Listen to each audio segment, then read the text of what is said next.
So, at like a certain age, you realize what the fine reality between knowing the difference between real life and video games is. You know, yeah, there's a nice little boundary. You don't get lots to come back.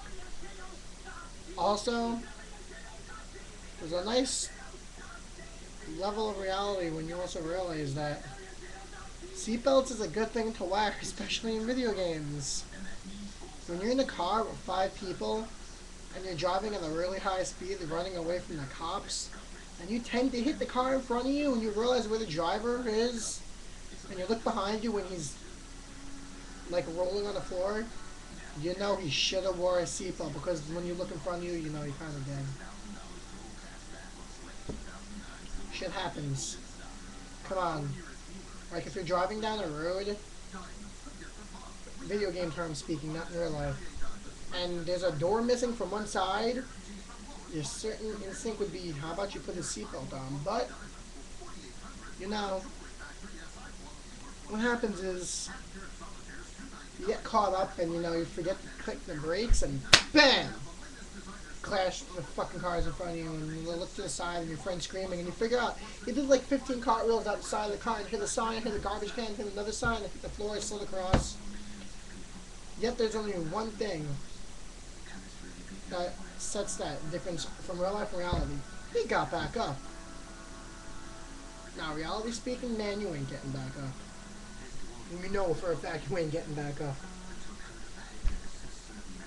Also, you know, like if you jump from the helicopter, yeah, you can hit the floor and maybe get back up.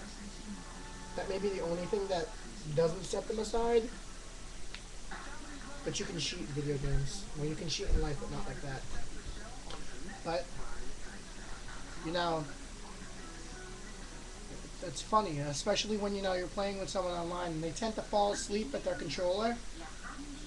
Well, no, actually, how about this one? Since you can put cars on cruise control, how about when you're driving in the car, and the car is driving and you're trying to scream at your friend, stop driving on a rally or highway, and she says to you, car's on cruise control, I'm not in there.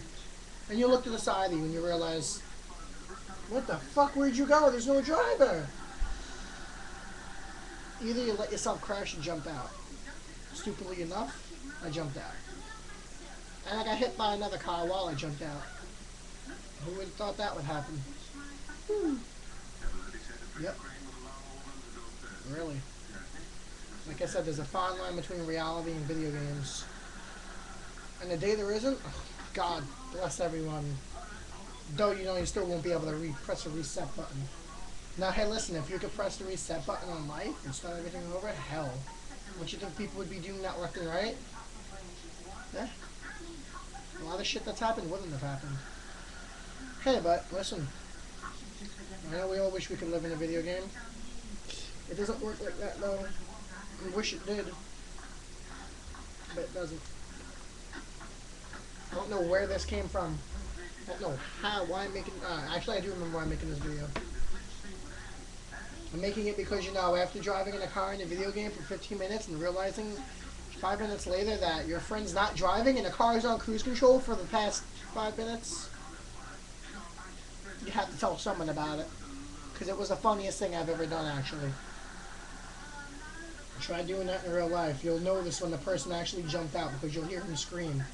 Or her scream. Whoever's driving, guy or girl. Haha.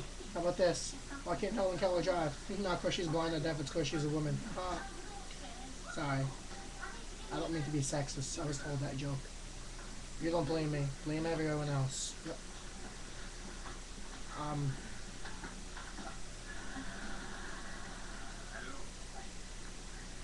Okay, this video is like way too long. I'm just gonna stop because there's no point in it. Goodbye. Yeah.